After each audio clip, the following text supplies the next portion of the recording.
अगर आप सैनिक स्कूल की तैयारी कर रहे हैं या करने वाले हैं, ये वीडियो एंड तक देखिएगा, क्योंकि बहुत सारे ऐसी जानकारियां हैं जो जानकारियां जनरली पेरेंट्स और बच्चों को नहीं होती, और यूट्यूब पे जब सर्च करते हैं तो इस पॉइंट पे बहुत कम जानकारी आपको मिलती है।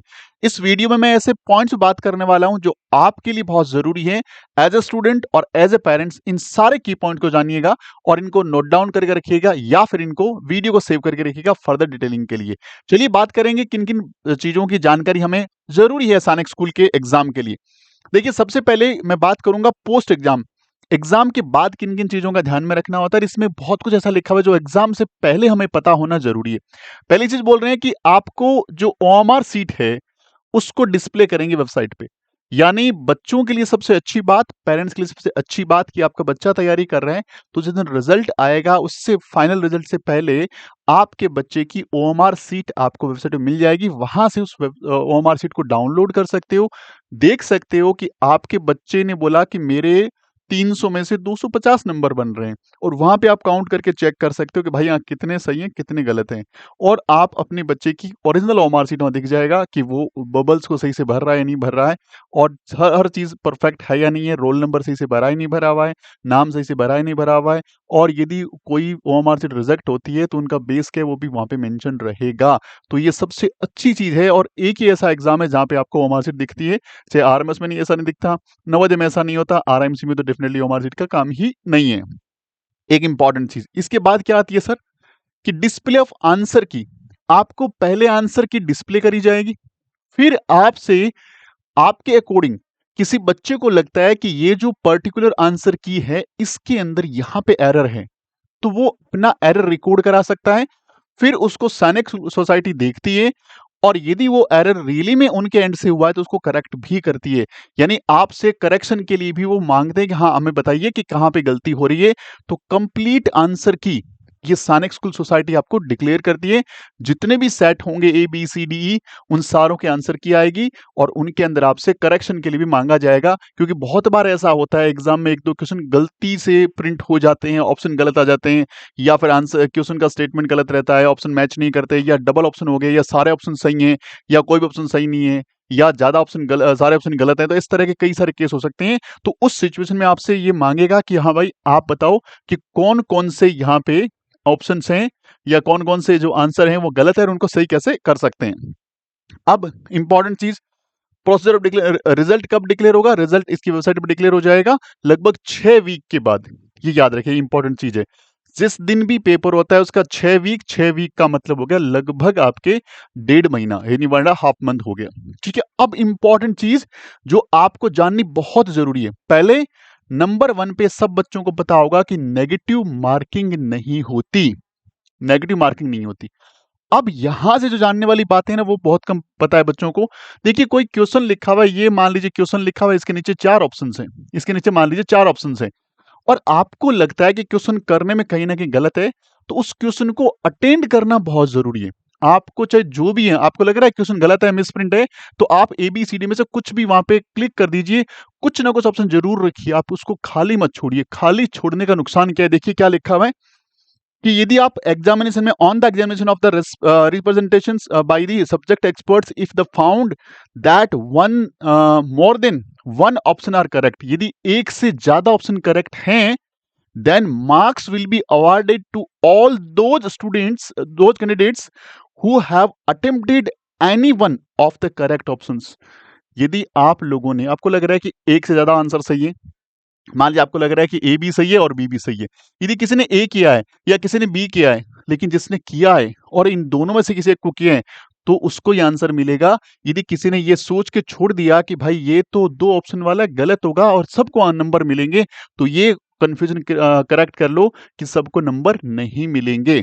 अगली इंपॉर्टेंट बात क्या है, देखिए, if all the options are found to be correct, full marks will be awarded to all students who have attempted, जिसने अटेम्प्ट किया द क्वेश्चंस। यदि सारे के सारे ऑप्शन सही हैं, ABCD चारों सही है, और बच्चे को लगता है यार ये तो सबको नंबर मिलना है, उसको स्किप कर देता है, तो बहुत बड़ा लॉस हो जाएगा।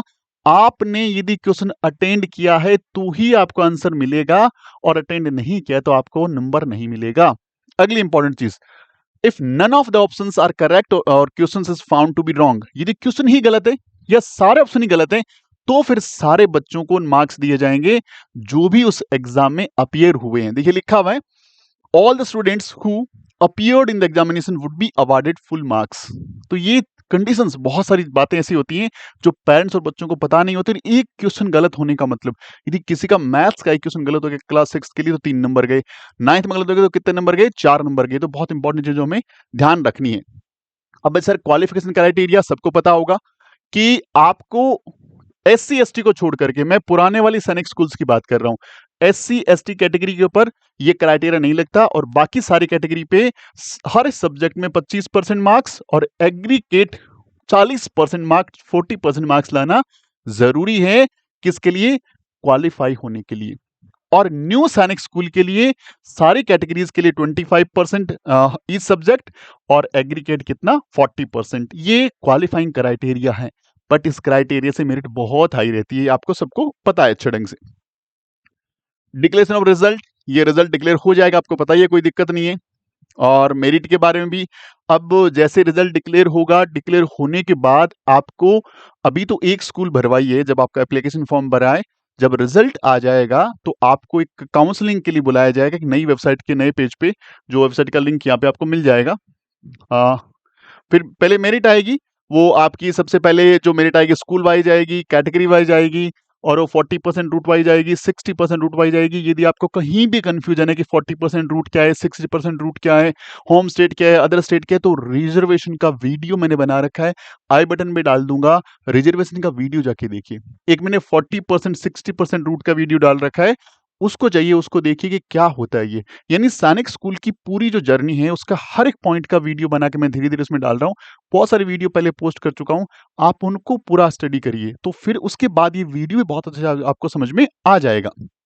अब जैसे ही बच्चे का रिजल्ट आएगा तो इस वेबसाइट पे काउंसलिंग चलेगी। काउंसलिंग का मतलब ये होता है कि सारे बच्चों के रिजल्ट्स देने के बाद वो आपसे अपनी फेवरेट स्कूल्स की एक लिस्ट मांगेंगे और फिर आपके बच्चे के मार्क्स के अकॉर्डिंग उन सीटों, उनमें स्कूलों में आपको सीटें रिजर्व्ड होगी। फर्स्ट राउंड होगा, जितने बच्चों को वो लेंगे उनको ले लेंगे, फिर second round, third round, fourth round, ऐसे राउंड चलेंगे और फिर स्कूलों में एडमिशन आपको मिलता रहेगा। तो उसका भी जैसे ही रिजल्ट डिक्लेयर होगा और पेपर होने और रिजल्ट डिक्लेयर होने के बीच में ऐसे बहुत सारे वीडियोस बना के हम यहाँ पे पोस्ट करेंगे, जिससे आप लोगों को काउंसलिंग की पूरी जानकारी होगी। कैसे काउंसलिंग करनी है, कौन कौन सी स्कूल्स चूज करनी चाहिए, इंडिया में टॉप स्कूल्स कौन सी हैं, उसके बहुत सारे वीडियो सीरीज वाइज हम इस चैनल पे पोस्ट करेंगे। आपको पूरा का पूरा ज्ञान, पूरा का पूरा नॉलेज यहाँ से होने वाला है। अब एक इंपॉर्टेंट चीज और, कि जनरली एक इंटर से मेरिट मतलब इन केस ऑफ टाई, यानी यदि बच्चों के मार्क्स बराबर आ जाएं तो रैंक किस हिसाब से जो डिसाइड होती है। देखिए क्लास 6 के लिए पहले और क्लास 9 के लिए पहले वो मैथ्स के मार्क्स देखते हैं कि यदि दो बच्चे हैं जिनके मार्क्स बराबर हैं और अब उनमें से फर्स्ट किसको दें, सेकंड किसको दें, तो जिसके मैथ्स में ज्यादा मार्क्स होंगे उसको मिलेगा। उन दोनों का सपोज मैथ्स में सेम मार्क्स हैं तो फिर इंटेलिजेंस का चेक किया जाएगा, फिर लैंग्वेज का चेक किया जाएगा, फिर क्लास 6 में जीके सब्जेक्ट होता है उसको चेक किया जाएगा, लास्ट के अंदर एज क्राइटेरिया, जिसकी लोअर एज है उसको फर्स्ट रैंक दी जाएगी, दूसरे वाले को सेकंड। फर्स्ट सेकंड का मतलब किसी भी स्टेज पे जाकर के ये टाई होता है तो इस रैंक से रैंक डिसाइड होती है बच्चों की।